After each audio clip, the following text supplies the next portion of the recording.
ज्ञान कर्म भक्ति सब मार्ग एक ही है, लेकिन हमको समझने की आवश्यकता है। कर्म मार्ग है कर्म करते हुए भगवान की प्राप्ति करना, ज्ञान मार्ग है ज्ञान के द्वारा भगवत प्राप्ति करना, और भक्ति मार्ग भक्ति के द्वारा भगवत प्राप्ति करना। ये तीनों इसी तरह है कि जैसे आपको किसी एक स्थान पर जाना है तो आप एक रास्ता है, आप सिटी से होकर पूरा एंजॉय करते हुए जा रहे हैं, एक हाईवे से जा रहे हैं जहाँ आपको कुछ भी नहीं मिल रहा है, तो एक कहीं और भीड़ भाड़ से होकर जा रहे हैं जहाँ पे आपको बहुत मेहनत करनी पड़नी रहती है, जहाँ पे वहाँ क्रॉसिंग करने के लिए वहाँ पे ट्रैफिक पड़ता है। तो इस तरह लेकिन रास्ते सब एक ही है। तो ये अगर ज्ञान की दृष्टि से देखा जाए तो उद्धव सबसे बड़े ज्ञानी थे, लेकिन भगवान उद्धव को उपदेश देने के लिए गोपियों के पास भेजे कि वहाँ पे जाके आप भक्ति सीखिए, क्योंकि ज्ञान में अहंकार ज़्यादा होता है, वो परमात्मा का जो चिंतन का रस है वो प्राप्त नहीं हो पाता है। तो उसमें आदि बस अहंकार में लगता है, अहम ब्रह्मास्मि, बस ब्रह्म हूँ, बस इसी में हमेशा इसी अहंकार में डूबा रहेगा।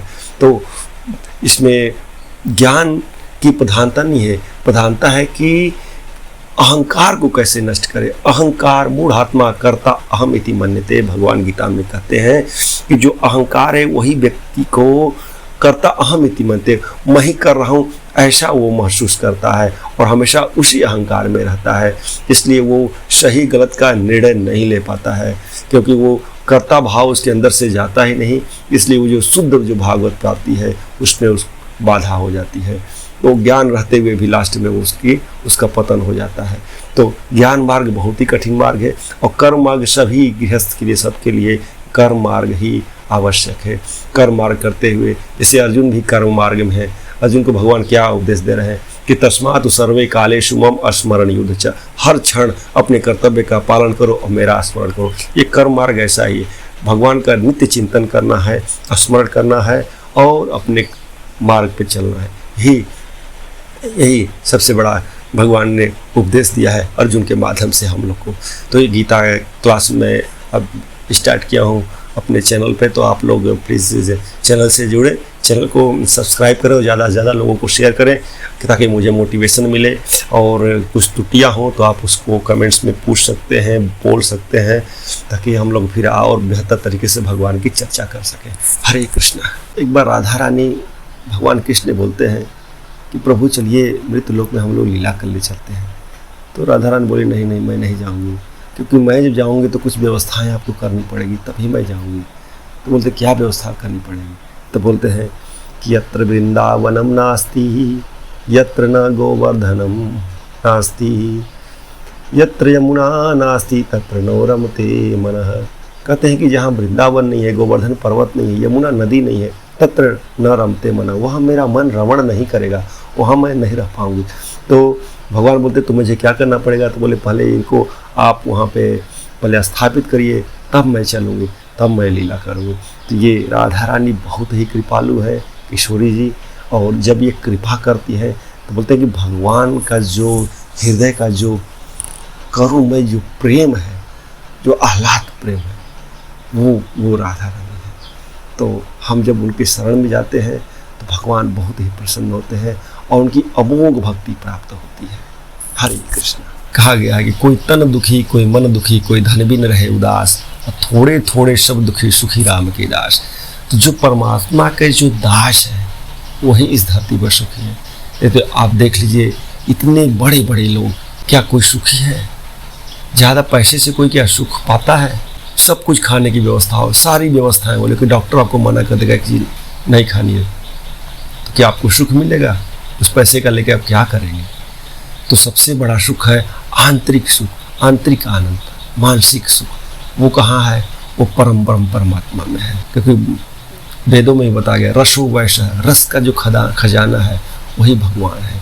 और उसमें जब आदमी डूबता है, जब उनके चिंतन में डूबता है, तब जाके वो ज्ञान वो भक्ति स्फुरित होने लगती है अपने अंदर से, स्वतः ही निकलना शुरू हो जाती है। कहते हैं कि मन एव मनुष्याणाम कारणम बंध मोक्ष बद्धम तो विषय आसक्तम मुक्तम निर्विषम। मन ही मनुष्य के बंधन और मोक्ष का कारण है। मन विषयों में अगर फंसा हुआ है तो वही बंधन है, और विषयों से जब वो मन निकल चुका है, निर्विषयी हो गया है, वही मोक्ष हो गया, यानी जीते जी मुक्त हो गया। लेकिन इसमें दो चीज़ें समझने की ज़रूरत है। पहली चीज़ है कि क्या मरने के बाद मुक्ति होती है, पहला क्वेश्चन। और दूसरा क्वेश्चन है कि क्या यहाँ पे समझने की बात ये है कि भागवत गीता में भगवान खुद बोलते हैं कि ब्रह्म भूता प्रशांत आत्मा नो सोचती न कांचती समायु सर्वे भूतेषु मम भक्ति लभते परा। तो बोलते हैं कि ये जो यहाँ पे जो कुछ है उससे देखिए आत्मा का कोई नहीं है, आत्मा निर्विकार है। तो निर्विकार जो चीज़ है वो इस शरीर में है, यानी उसका आकार कुछ है नहीं। तो हम लोग को कहाँ से मुक्त होने की जरूरत है?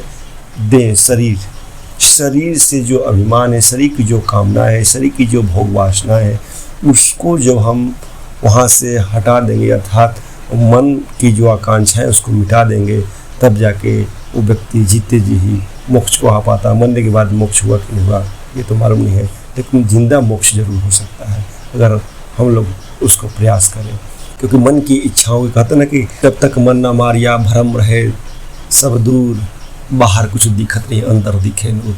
तो मन को ही मारना है। और आजकल यही है कि जो मन कर रहा है वही हमको करना है, मन जैसे चला रहा है वैसे हमको चलना है। मन बोल रहा है खाओ खाओ, मन कर रहा है मौज करो मन करो। तो जो लोग मन के अधीन है वो एक दिन पछताएंगे और उनका कुछ पूर्ण नहीं हो रहा है, बल्कि वो धीरे धीरे अपने पूर्ण को नष्ट करके पाप वृत्ति की तरफ अग्रसर हो रहे हैं। ये बात जब पता चलेगी तब तक बहुत समय निकल जाएगा, आपके पास समय नहीं बचेगा कि इस चीज़ को समझ पाए। इसलिए हम लोग को आज ही अपने को सुधारने का प्रयत्न करना चाहिए। हरे कृष्ण।